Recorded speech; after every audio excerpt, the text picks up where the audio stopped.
ତାଠାରୁ ଅଧିକ ଆନନ୍ଦ ପାଇବ। କେବଳ ମଣିଷ ବ୍ୟକ୍ତିକେନ୍ଦ୍ରିକ ସ୍ୱାର୍ଥରେ ମାତି ଏପରି କରିଥାଏ। ବ୍ୟକ୍ତିଗତ ସ୍ୱାର୍ଥ ଅପେକ୍ଷା ବ୍ୟକ୍ତିଗତ ସ୍ୱାର୍ଥକୁ ଆଖିରେ ରଖିଲେ ବହୁ ଆନନ୍ଦ ମିଳେ। ଆମେ ମୋବାଇଲ ବ୍ୟବହାର କରୁଛେ, ତାହା ଆମ ପାଇଁ ଆବଶ୍ୟକ, କିନ୍ତୁ ଯେତିକି ଦରକାର ତାହାଠାରୁ ଅଧିକ ଆବଶ୍ୟକ କଲେ ତାହା ଦୁଃଖର କାରଣ ହୁଏ।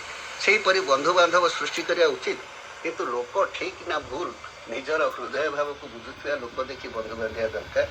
ଯଦି ନିଜର ସର୍ବସ୍ୱ ଭୁଲି ବନ୍ଧୁଙ୍କ ସହିତ ସମ୍ପର୍କ ଜମେଇ ବସିଲେ ନିଜର ଜୀବନ ନଷ୍ଟ ହୋଇଯିବ। ତେବେ ଅନ୍ତତଃ ଶାନ୍ତି ଟିକେ ପାଇବାକୁ ଯାଇ ମଣିଷ ଅଶାନ୍ତିକୁ ଆହ୍ୱାନ ନ କରୁ, ଏହା ହିଁ ଜୀବନ ଚଳନୀର ମୂଳ ମନ୍ତ୍ର।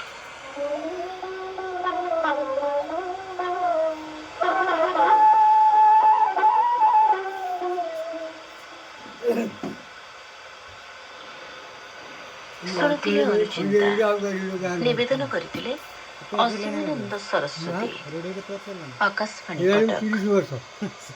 ପ୍ରଚାର କରୁଛୁ ଅଧିବଳି ଜଗନ୍ନାଥ ଦାସ ବିରଚିତ ଶ୍ରୀମଦ୍ ଭାଗବତର 433ତମ ଭାଗ। ପ୍ରଯୋଜନା ସୁହାସ ମହାନ୍ତି। ଆପଣଙ୍କ ନାଁଟା କ'ଣ?